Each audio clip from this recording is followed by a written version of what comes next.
It's you. Swap MC, swap MC, swap MC, suffocate while I demonstrate.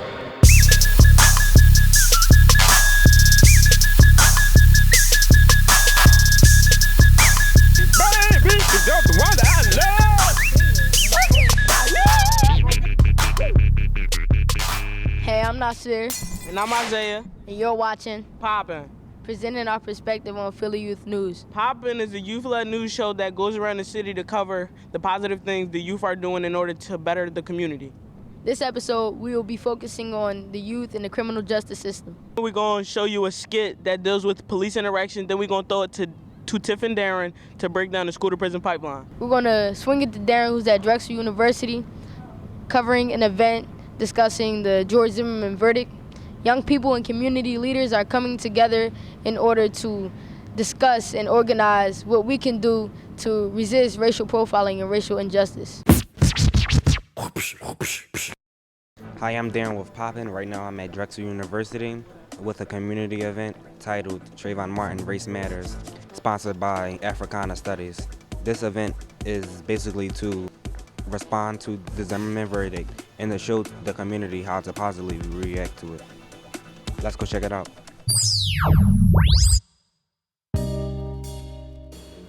Trayvon Martin's crime was that he was a black young male.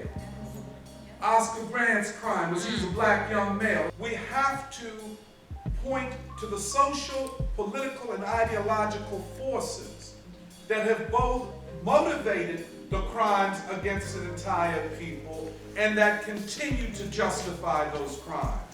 After the verdict, I just saw a lot of people on my Facebook feed, just expressing their anger at the justice system. And I wanted to be able to galvanize all of that momentum and put it to good use. I came to this event because I think it's important for people to understand, Trayvon Martin's plight, as well as other brothers and sisters' plight in our community. I think it's really important that we keep talking about Trayvon Martin and all the other victims of injustice. And I was hoping that today was going to be a fruitful and productive conversation. How do we change the conditions that produce an event like we saw around Trayvon and others? With the recent speech of Barack Obama saying that discussions of race really don't get anywhere, I was really appalled by that. I totally disagree with that statement. I think that race discussions are where we need to start. It's definitely not where we need to end, and there are more steps after that, but it's probably the most important step that we have to take is to discuss race and racial oppression. I came to this event because I wanted to see what type of actions we as black people were taking from the verdict of Trayvon Martin. I wanted to see if we was actually trying to do something about it. What do I tell young black males that are looking at the Trayvon Martin case and seeing themselves in Trayvon Martin? And what are some steps that you're taking to make change? Well, going to school, the first thing, staying focused, staying on my work, reading, staying positive. Some of the steps that I'm taking to make change is to make sure I get my education also. Dressing nice, because the first thing to me, you gotta have a good image. So if you have a good image for people to see, you're gonna see some changes. So we set out like a 5-year goal, which was to create an independent media institution. The youth are particularly important to the solutions just because they are the generation that have the tools, that have the technology, and are able to understand the technology a lot more than my generation or the generation that preceded me. I think that you have the tools to change things.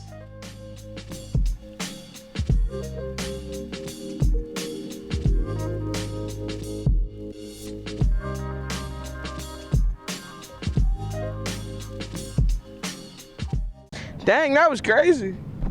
Man, crazy like my socks. You will get with these socks. But we about to get into youth and police interactions and why it's important to know your rights. Back to my socks. Man, my socks is crazy. 1 sock, 2 sock, red sock, blue socks. Even the baseball team, red socks, white socks. I don't really mess with white socks like that though. You like socks? Cause I really like me some socks. Man, look at these socks. They crazy, man.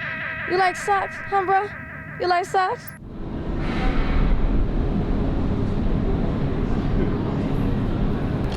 Alright, copy. Where are you going at? I'm going to the garden. We going to the garden. Going to the garden, huh? To the garden. Doing the garden. We're heading home. Yes. But is there any particular reason you're stopping this time? Something's good, yo. Man, chilling, bro. Chilling. What up, bro? Stop. Man, what y'all getting into? Chilling. What's all going? We trying to go down to the down to the garden. Y'all trying to go? Never. What? Never. Ain't nothing wrong with the garden. There's something wrong with the garden. What? It's about the people in the garden. We just got stopped. We just got stopped at that tall black cop yesterday. More like 8 feet The tall. border's like 12. The border's like 12.9. Something like that. Hold up, I think I know what you're talking about. Officer Gambit. Gamble. Gamble. We just got stopped by the same bull. Alright, so why y'all going down there, boys? I really hate cops. Like, he's bored with his life. I swear. I hate nothing cops. He was chilling when he stopped us. Never. Like, y'all must be scared or something. What happened? Hold up, what happened when he stopped y'all? No, like he came up to us, like, so we about to run, but then we was like, oh no, he's too tall to run. Like, so it was like he can grab us or whatever. The reason why I'm stopping y'all right now is because there've been a lot of robberies, a lot of muggings around here in the garden. This probably tells you somebody that don't care. Can I finish? He just go like, yo, we might ask you about a robbery. And he actually like, what we don't like about to eat sandwiches. He like, eat sandwiches. Not he just wrong, like he bored with his life. And then like I was trying to leave, and he just like threw me on the thing. That like, he started digging through Isaiah's bag. Right. He started digging through his bag. So he like, what's in your bag? He knocked my popping button off. I had to go get another one. And he made us miss popping too. Yeah, I'll be mad too. Like, I got in the house at 6 o'clock. It came on at 4:30 on Thursday. Like, He stopped us and we was chilling. They can't detain you if you let them know you want to leave. I did try to leave. They threw me on the steps. No, what you say is, am I being detained because I would like to go? You have to let them know, and you can use that in court if they ever try to stop you. Right. Like he can't check your bag unless he got a warrant for real. I ain't got no warrant. He just body slammed me and ripped it off my bag. Y'all weren't involved in none of the muggings or robberies. No, what I need to mug somebody for? I'm rich. If you know nothing about it, let him know I know nothing about what we said nobody knows what you're talking about. No one cares, and then we try to leave. But that's talking trash. You starting with him. If you just let him know that you are not involved with it and you know nothing about it, and if he tries to check your bag, be like, I do not consent to searches with some respect to the officer, you'll be good. Well, where'd you get the bag from? Excuse me. Sir, this is my bag, so I can't take a look real quick? With all due respect, I know I haven't done anything, so I do not consent to any searches. You don't consent? Man, they be abusing their power all the time. Yeah, just like, because you a cop, that mean you can abuse somebody else. Yeah, it's not gonna work every time. What's that joint they had at school or whatever? Like, no act of kindness is wasted. Yeah. Excuse me, sir. And we being detained, or we free to go? Are you being detained or are you free to go? Yes. Yes, I really want to know that because I'm trying to go watch POPPYN and it's coming on at 4. So, thank you. Thank you. Have a great day. Good luck, man. Next time, just respect them from the gate because it's a mutual thing. Look, I can't wait to run into the boy again. Why? Dude, if I run into him again, I'm gonna use it. If it don't work, you want me a whole box of pieces? No $5 boxes. Yeah. This is good. I like no dominoes, no domino jump. I want. Yeah, we out. So what y'all want? What y'all want? I want a t-shirt. No, I want a t-shirt. No, they ain't getting no Yeah. pizza because it's gonna work. I love them socks. The only way they gonna take my socks away from me is if they burn them. When do you be changing your socks? The same time you be changing your hats. Touche, touche. But I love hats. I like the way they sound. Anyway, we're gonna hit the streets to see youth's reaction to the George Zimmerman verdict. Check it out.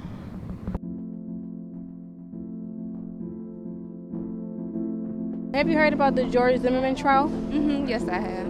Yes. Yes. Yes, sir. Yes, I have. Yeah. Yes. Do you think that it affects you in any way?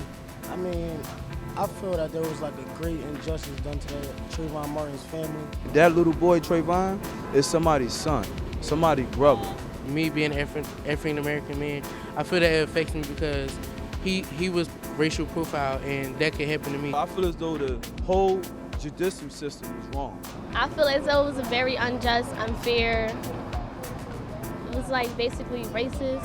Do you think that Zimmerman was guilty? I do believe that Zimmerman was guilty. In my eyes, he guilty. In God's eyes, he always gonna be guilty. He killed him, so yeah. Like, yes, he committed the murders. He is guilty. He didn't have a right to kill anyone just walking up the street that he believed was a suspect of nonsensical crimes. Guilty, real guilty. He was guilty under the earth before he found guilty. Thank you. Have you had any interactions with law enforcement, good or bad?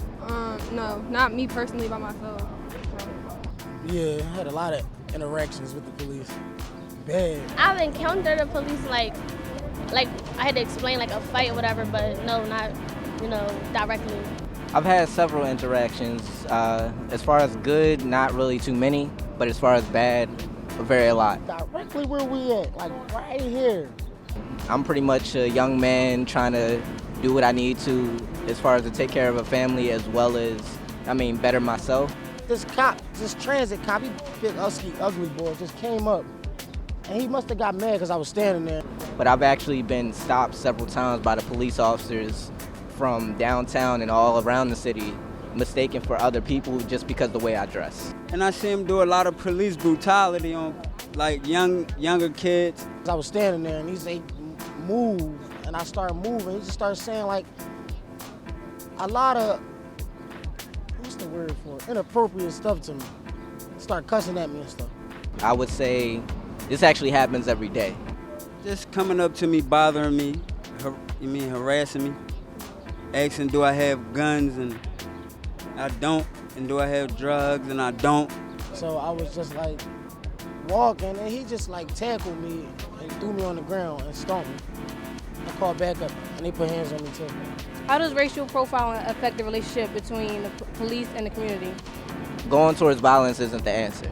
For one, they need to stop being disrespectful to the citizens. But what is it more that we can do? We can't fight violence with violence. If they just, get along with each other and have a little bit more respect, that would just be a leadway, whereas there won't be no racism. It will be nothing but communication. It will be order. Even though this, like I said, this thing was wrong and what took place, keep the state of mind that when life goes on or as time goes on, we have to move forward. And if we don't move forward, all it's going to do is continue on with racial profiling or continue on with any other problems that we have in the black community. And pretty much if we don't move forward, despite however things may look, then we'll never move forward as a community or as a people.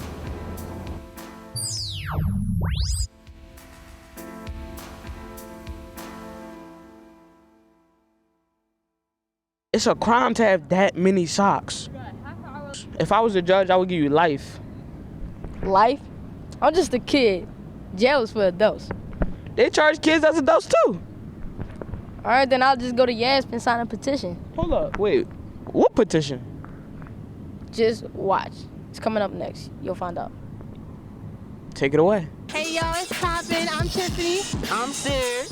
And I'm Isaiah. And right now we're located at 2231 North Broad Street. We're about to go check out YASP.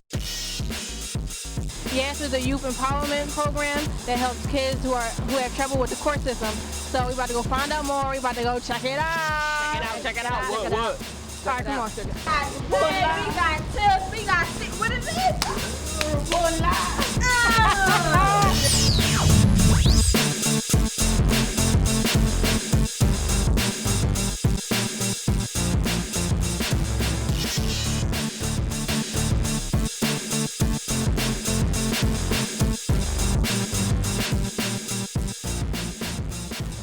Well, the Youth Art and Self-Empowerment Project is a youth-led organization that was started about 7 years ago that is focused on supporting young people who are under 18 but are being tried and held in adult jails, tried in adult court, and working to empower young people both while they're incarcerated to speak out about what that's like, and also to empower young people when they get home to challenge the practice of trying young people as adults and to make a difference in our communities.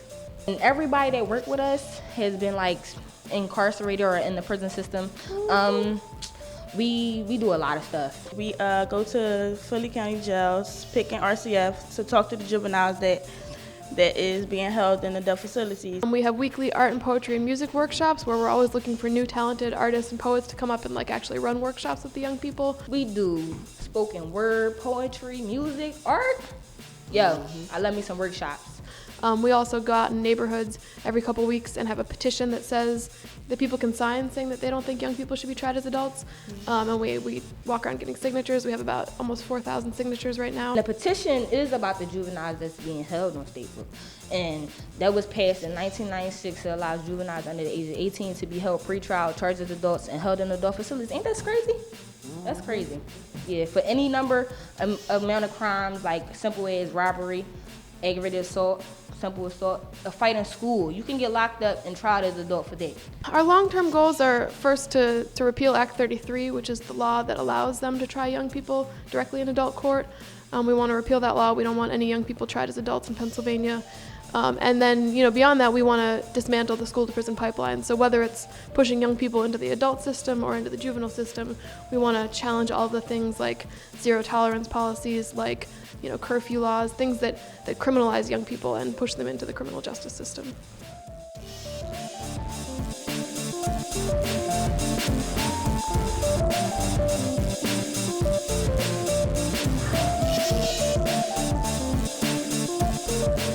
And if you still don't know what the school-to-prison pipeline is, here's Darren and Tiff to break it down. Hey, I'm Tiffany. And I'm Darren. And we are breaking it down.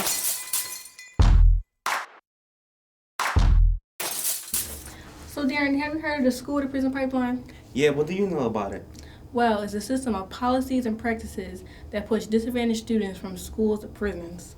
By disadvantaged, do you mean kids who don't have financial support, positive role models, or who are in foster care? Yes, according to the ACLU, there are 5 major factors that contribute to the pipeline. The first is failing schools. By failing schools, we mean overcrowded classrooms, lack of quality teachers and books, few counselors, and few special education services. In failing schools, some students lose interest, and this leads to high dropout rates. The second factor that contributes to the pipeline are school discipline policies, such as zero tolerance. The zero tolerance policy is the act of applying harsh penalties to minor offenses like throwing a pencil or bringing scissors to school. These types of disciplinary policies disproportionately affect students of color and students with special needs. The amount of students who have been suspended from school have grown drastically from 1.7 million in 1974 to 3.1 million in 2000, and most of them are children of color. Here's a story about how zero tolerance in schools affected young people in Florida.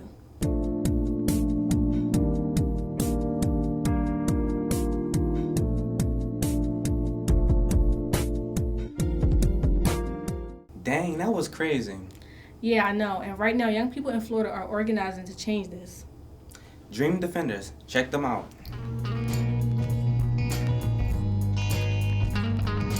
Check them out.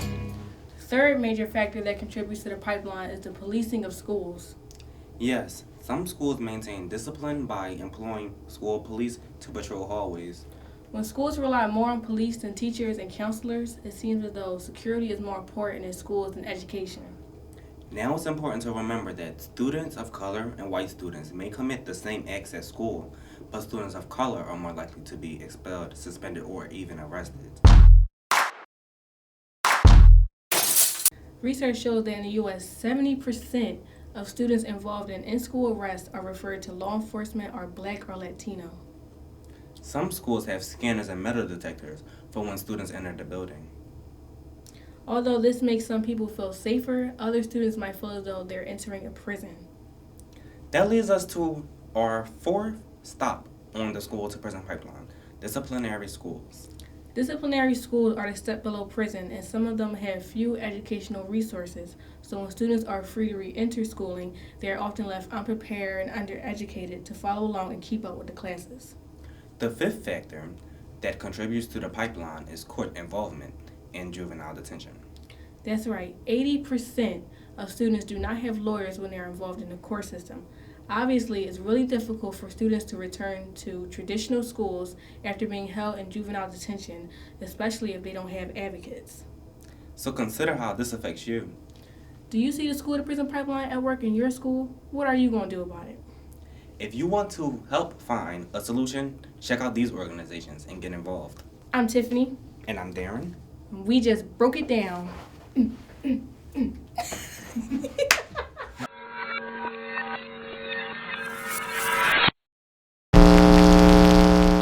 And that wraps up our show for today. If you have any more questions, you can hit us up on Twitter, Facebook, and Instagram at What's Poppin'. And once again, I'm Isaiah. And I'm Nasir. And that's What's Poppin'.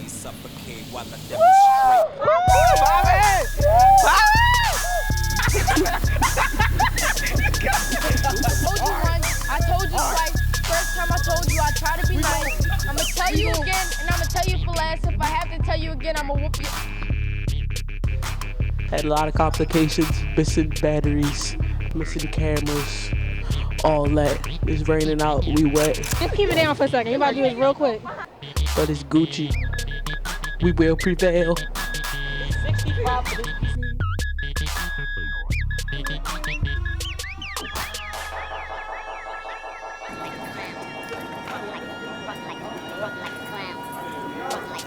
Cut.